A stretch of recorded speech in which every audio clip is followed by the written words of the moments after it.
नमस्ते। आज बात करते हैं भारत के बैंकिंग जगत की एक ऐसी डील की जो सिर्फ सुर्खियां नहीं बटोर रही, बल्कि ये तो इतिहास लिख रही है। एक ऐसा सौदा जिसमें दम है आने वाले सालों में इंडियन मार्केट की पूरी तस्वीर ही बदल देने का। तो चलिए इस रिकॉर्ड तोड़ डील की तह तक चलते हैं। स्क्रीन पर ये जो नंबर है, इसे जरा गौर से देखिए। $3 बिलियन। और यकीन मानिए, यह सिर्फ एक नंबर नहीं है, ये इस पूरी कहानी का सेंटर पॉइंट है। इतनी बड़ी रकम है ये कि भारतीय बैंकिंग के इतिहास में एक नया चैप्टर लिखने वाली है। लेकिन बात सिर्फ पैसों की नहीं है। ये डील इतनी बड़ी क्यों है? क्योंकि ये भारत के बैंकिंग सेक्टर में अब तक का सबसे बड़ा फॉरेन डायरेक्ट इन्वेस्टमेंट है, यानी FDI। इसने अब तक के सारे पुराने रिकॉर्ड्स को तोड़ दिया है और एक नया बेंचमार्क सेट कर दिया है। तो इस पूरी कहानी को समझने के लिए हम इसे 5 हिस्सों में देखेंगे। सबसे पहले इस रिकॉर्ड ब्रेकिंग डील की बात करेंगे, फिर इसके मेन प्लेयर्स से मिलेंगे, उसके बाद इस $3 बिलियन की डील को डिकोड करेंगे, फिर देखेंगे कि ये पार्टनरशिप दोनों के लिए कितनी ट्रांसफॉर्मेटिव है, और आखिर में इसके चैलेंजेस और असर पर भी नजर डालेंगे। चलिए शुरू करते हैं पहले हिस्से से, एक रिकॉर्ड तोड़ बैंकिंग डील। तो मोटी मोटी खबर ये है कि दुबई के बड़े बैंक एमिरेट्स NBD ने भारत के RBL बैंक में एक मैसिव स्टेक खरीद लिया है। इतना बड़ा कि अब वो इसके मेजॉरिटी स्टेक होल्डर बनने जा रहे हैं। अब सवाल ये है कि इस डील के दो मेन किरदार कौन हैं, मतलब कौन है ये दो बैंक। चलिए अब इनसे ही मिलते हैं। देखिए, इन दोनों में जमीन आसमान का फर्क है। एक तरफ है एमिरेट्स NBD, दुबई का एक बैंकिंग जायंट जिसका दबदबा पूरे मिडिल ईस्ट, नॉर्थ अफ्रीका और तुर्की तक है। और दूसरी तरफ है अपना RBL बैंक, जो मुंबई बेस्ड है, एक ऐसा प्राइवेट लेंडर जो अब बड़ी लीग में शामिल होने के सपने देख रहा है और अब एक बड़ी छलांग लगाने की तैयारी में भी है। ठीक है, अब आते हैं इस डील के नटबोल्ट्स पर। मतलब ये $3 बिलियन की डील असल में होगी कैसे, इसका पूरा स्ट्रक्चर क्या है, चलिए इसे समझते हैं। तो देखिए, ये पूरा सौदा 2 फेज में होगा। पहला कदम, एमिरेट्स NBD RBL बैंक के लिए खास तौर पे जारी किए गए शेयर्स खरीदेगा, 280 रुपए पर शेयर के हिसाब से, और इससे उन्हें 60% तक हिस्सेदारी मिल जाएगी। इसके बाद आता है दूसरा कदम। कानून के मुताबिक उन्हें पब्लिक शेयर होल्डर्स के लिए एक ओपन ऑफर भी लाना होगा, मतलब बाकी शेयर होल्डर्स को भी उसी दाम पर अपने शेयर बेचने का मौका देना होगा। और यहीं पर इस डील का सबसे जरूरी हिस्सा सामने आता है, प्रोमोटर स्टेटस। अब इसका मतलब सिर्फ मालिक बनना नहीं है, इसका मतलब है कि एमिरेट्स NBD अब RBL बैंक के ड्राइविंग सीट पर होगा। वो बैंक की फ्यूचर डायरेक्शन तय करेंगे, बोर्ड ऑफ डायरेक्टर्स में अपने लोग नॉमिनेट कर सकेंगे, मतलब हर बड़े फैसले में उनका सीधा दखल होगा। और यही कहानी में एक मजेदार ट्विस्ट है।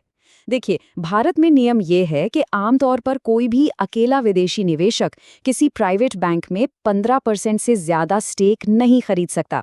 तो फिर ये 60% वाली डील कैसे हो रही है?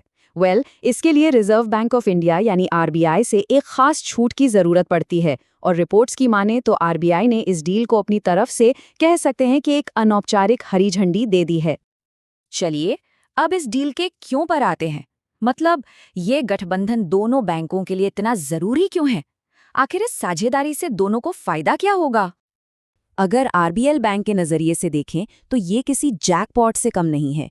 पहली बात, उन्हें ग्रोथ के लिए एक जबरदस्त कैपिटल बूस्ट मिलेगा। दूसरा, एमिरेट्स NBD के विशाल ग्लोबल इकोसिस्टम का दरवाजा उनके लिए खुल जाएगा।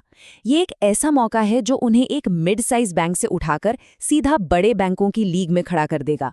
खासकर वेल्थ मैनेजमेंट और कॉर्पोरेट लेंडिंग में उनके जो बड़े प्लान्स हैं, उनको अब पंख लग जाएंगे। और ये बात खुद RBL बैंक के MD और CEO R सुब्रमण्य कुमार ने कही है। उन्होंने इसे एक बहुत बड़ा अवसर बताया है, जिससे वो मिड साइज से लार्ज बैंक का दर्जा पा सकते हैं। और ये सिर्फ एक बयान नहीं है, ये उनके उस बड़े विजन को दिखाता है जिसके तहत वो RBL को इंडिया के टॉप बैंकों की लिस्ट में देखना चाहते हैं। तो फिर एमिरेट्स NBD के लिए इसमें क्या है? उनके लिए ये भारत जैसे हाई ग्रोथ मार्केट में अपनी जड़ें जमाने का एक गोल्डन टिकट है। सोचिए, उन्हें RBL बैंक का पहले से जमाया डोमेस्टिक नेटवर्क मिल जाएगा। ये डील साफ साफ दिखाती है कि उन्हें इंडिया के फाइनेंशियल सेक्टर के भविष्य पर कितना गहरा भरोसा है। लेकिन हर बड़ी कहानी की तरह इसमें भी कुछ चुनौतियां हैं और इसके कुछ बड़े प्रभाव भी होंगे। तो चलिए अब जरा आगे की राह में आने वाली बाधाओं और इस डील का पूरे इंडियन फाइनेंशियल सेक्टर पर क्या असर पड़ सकता है, इस पर नजर डालते हैं। देखिए, रास्ता अभी पूरी तरह साफ नहीं है। सबसे पहले तो भारत में फाइनल रेगुलेटरी अप्रूवल्स अभी भी बाकी हैं। दूसरा, पब्लिक शेयर होल्डिंग के जो नियम हैं उन्हें पूरा करना थोड़ा कॉम्प्लेक्स हो सकता है। और हाँ, आरबीएल के पास्ट में गवर्नेंस को लेकर कुछ चिंताएं रही हैं जिन्हें बहुत सावधानी से मैनेज करना होगा। और इन सबसे ऊपर 2 अलग-अलग देशों के बैंकों के कल्चर को एक साथ लाना अपने आप में एक बड़ा चैलेंज होगा। अब जरा इस चार्ट पर नजर डालिए। ये साफ दिखाता है कि इस डील से आरबीएल बैंक को फाइनेंशियली कितना बड़ा बूस्ट मिलने वाला है। उनका कैपिटल एडिक्वेसी रेशियो, जो अभी एक लेवल पर है, वो डील के बाद बढ़कर लगभग 40% तक पहुंच सकता है। 40%! ये उन्हें इंडिया के सबसे मजबूत कैपिटल वाले बैंकों में से एक बना देगा। और एक बात और, ये डील अकेले में नहीं हो रही है, ये एक बड़े ट्रेंड का हिस्सा है। इस साल भारत में क्रॉस बॉर्डर डील्स में यानी विदेशी निवेश वाले सौदों में 127% का जबरदस्त उछाल देखा गया है। ये आंकड़ा बताता है कि दुनिया की बड़ी बड़ी कंपनियां किस तरह भारत पर दांव लगा रही हैं। इसीलिए एक्सपर्ट्स इसे कॉन्फिडेंस कैपिटल कह रहे हैं। मतलब ये सिर्फ पैसा नहीं है, ये भारत की इकोनॉमी में दुनिया का भरोसा है। इस एक डील का असर सिर्फ आरबीएल बैंक पर नहीं होगा, बल्कि ये पूरे सेक्टर में एक पॉजिटिव माहौल बना सकता है। इससे क्रेडिट ग्रोथ बढ़ सकती है और इन्वेस्टर्स का भरोसा और मजबूत हो सकता है। तो आखिर में एक बड़ा सवाल हमारे सामने है। क्या ये ऐतिहासिक सौदा भारत के बैंकिंग सेक्टर में विदेशी निवेश के एक नए दौर का आगाज है? खैर, इसका जवाब तो आने वाला वक्त ही देगा। लेकिन एक बात तो तय है, ये एक बहुत बहुत बड़ी और अहम शुरुआत है।